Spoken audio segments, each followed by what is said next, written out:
So this is Candyland Hunting Grounds. I thought, you know what? Let's take a different approach to the Watch Me Solo series. And there's a few people watching this, so I just wanted to take the opportunity to, I don't know, give a few words of motivation, inspiration. Maybe someone might need to hear what I'm about to say. So, without further ado, here it goes. If you're feeling down, if you're feeling depressed,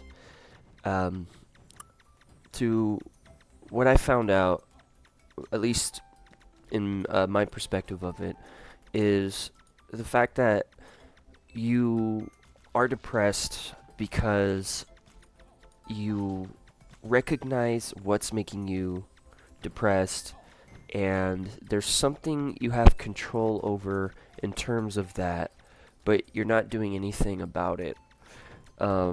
For example, the best way to explain that is if someone's trying to lose weight and, they're depressed because of that, people say, well, I don't like my body. Okay, well, you know what you don't like.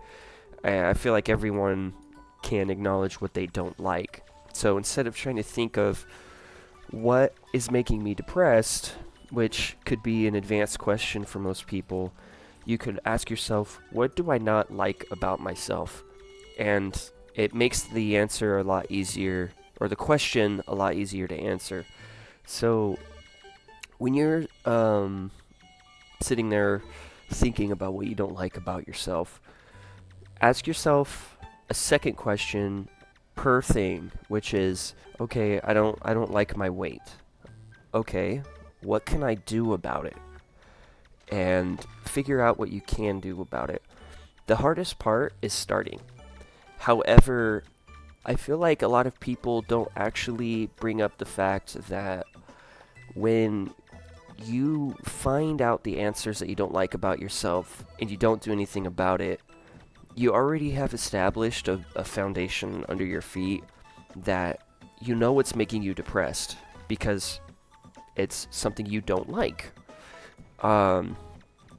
But when you don't do anything about it, it will make it worse. I will say that. It will make it worse. Because, again, you're not doing anything about it.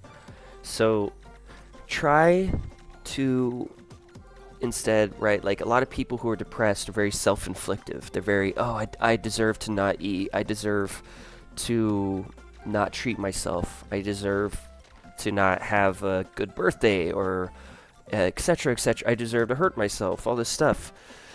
So, when you have this self-inflictive mentality, instead derive it into, I deserve to go through this because it's a struggle, because it's hard. So, see it as a struggle. And I know it's kind of like, but wait, hold on, Verge. If I see it as a struggle and I'm promoting self-inflictive behavior, isn't that counterproductive? Well, it's actually not in this instance, because it's the way you're going about it. You're not saying, I deserve to hurt myself, and then you go and self-inflict. Instead, you're using that same mentality that your brain is imposing onto you, that you don't deserve much, you deserve to be in pain, you deserve to be alone, you deserve to isolate, you deserve to not have friends, all this stuff. You're taking those negative ways, and you're basically tricking yourself into being like, oh, you know what, this is so hard, it's so difficult, I deserve to go through this struggle. And you get up and you do a little bit of it. Like, let's say, in terms of weight, you get up and do like a 5-minute workout. And boom, that was really hard, wasn't it? Yes, it was. It was really hard to do that. Okay, well, I deserve to put myself through something hard like that yet again. You see where I'm going with this?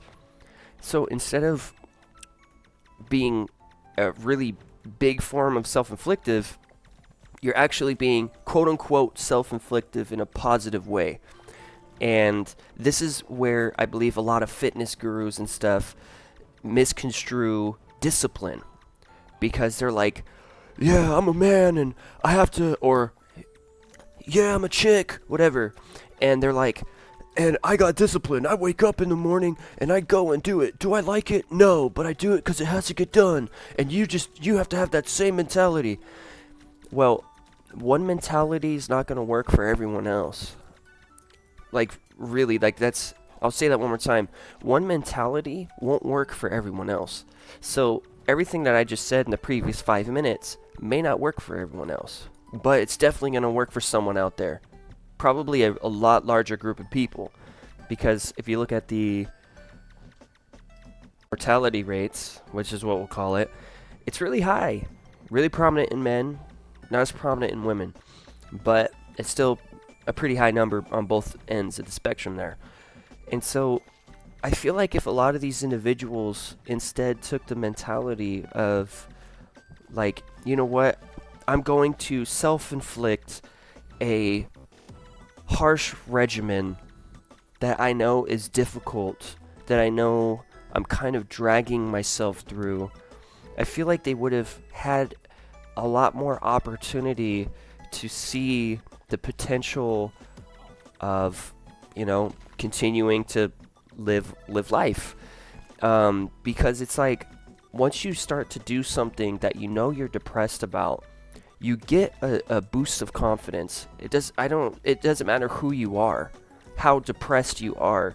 Once you work on something with yourself, and there's like that you've been putting off for a while, you're going to have a boost of like dopamine, endorphins, etc. You know, you're going to have a heightened emotion, a heightened mentality. And so when you're thinking about life and you're depressed, right? Just try to think about it in different ways. And, you know, like, there's people out there who throw their life away before they hit 30. And it's like, dude, it's like, there's so much time to actually put in work and put in effort into yourself. And it's like, you're taking away something that you're eventually going to do that you're just doing right then and there. And so, in a kind of messed up way, because I've been diagnosed with chronic depression, and I was diagnosed when I was, what age was I? I didn't actually start therapy till like late teens, and just it made a lot of sense. So I wasn't influenced as a child to believe that I'm depressed. It was actually like, it was real. I just had to process it, and I didn't really understand it. But like, life is like this, right? Eventually you're going to die, right? Everyone's going to. You're born, you have a certain amount of time, then you're going to die. You might as well, if you're thinking about it in a self-inflictive way, you might as well say, you know what, what's the worst pain of all? Having to go through all this. Okay, let me keep doing it. Because the reality of that situation is this: you never know what's at the other end of all these different doors, all these different pathways of life that you inadvertently don't realize that you're taking. Like, example, I was couch hopping at one point in my life because I was homeless. I was actually homeless multiple times in my life. And so when I was couch hopping, there was a lot of times where I was like, you know, feeling like it. So I was like, you know what? I'm just going to continue to go through this. I'm going to continue to go through this. I'm going to continue.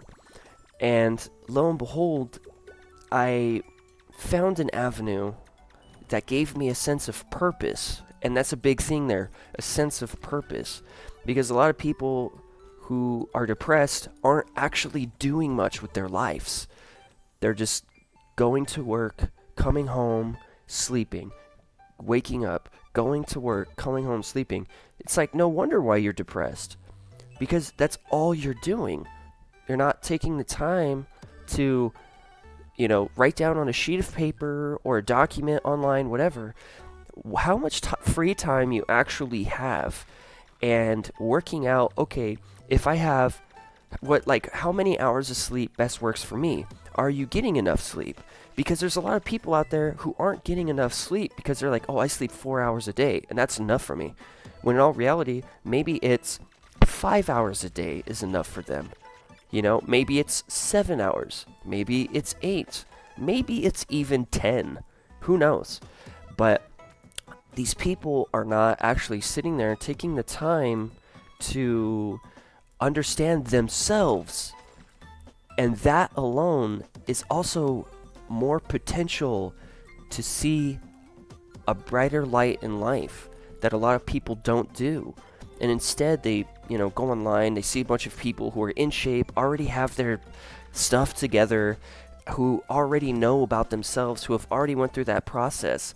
And then these people who have already done all that expect people who are just watching their stuff to have it all together, or to listen to what they're saying and just do it. And they don't actually explain into it. They don't talk about, the whole, hey, this is what it took for me to get here. And, 6 times out of 10, fitness gurus are going to tell you, dude, I struggled with legitimate depression. I struggled with this. I struggled with that. But here I am. There is light at the end of the tunnel. The tunnel can be dark for a few miles. You could have to squint through there. But then at some point, you're going to see light at the end of the tunnel. And it's up to you to decide, am I going to, since I'm already here, I've already walked 5 miles through this tunnel, I might as well walk another mile. I might as well. And it's like, when people who are depressed start self-inflicting, I feel like they just lack a sense of direction, honestly. Like, it's, and I'm not saying they have to be told what to do, but I feel like it stems from a lack of a figure to look up to, a lack of a sense of, like, I want to be like this, and I'm not saying you have to have a figure to look up to in order to improve yourself, but what I'm saying is that having something to look up to promotes the ideology of you want to improve yourself, or you have a set of standards, a set of morals that are actually set in stone for you. And most people find it easier to look up to someone and say, okay, there's a set of standards and morals I can follow, therefore I look up to that individual. You can do that with yourself. You can look at yourself and you could say, I have a wonderful set of morals, I have a wonderful set of standards, and you can be content with yourself. So instead of being self-inflictive in a negative way, be self-inflictive in a positive way, without hurting yourself, without hurting others, and, just realize that life can be short. And instead of, cutting it shorter, just, who cares? Like, go through it. Go through it. If you're on your deathbed and you're like, Verge-in-games was wrong, okay, fine. I'm wrong. I'll be wrong. But at least you'll have tried out all the opportunities that were going to be ahead of you, instead of you cutting out all those opportunities short because you were feeling a certain way in a certain moment. So I really do promote, like, that. Drink plenty of water. If you smoke cigarettes, cut it down. Try to quit smoking cigarettes. Genuinely, try to quit. Like, look at your diet and try to eat more vegetables. Genuinely, eat more vegetables. Broccoli is the wonder vegetable. Start with broccoli. Start with one. You don't gotta start big. Start small. Because a small change can lead into something big. As the saying goes, a little bit goes a long way. You might as well go the long way.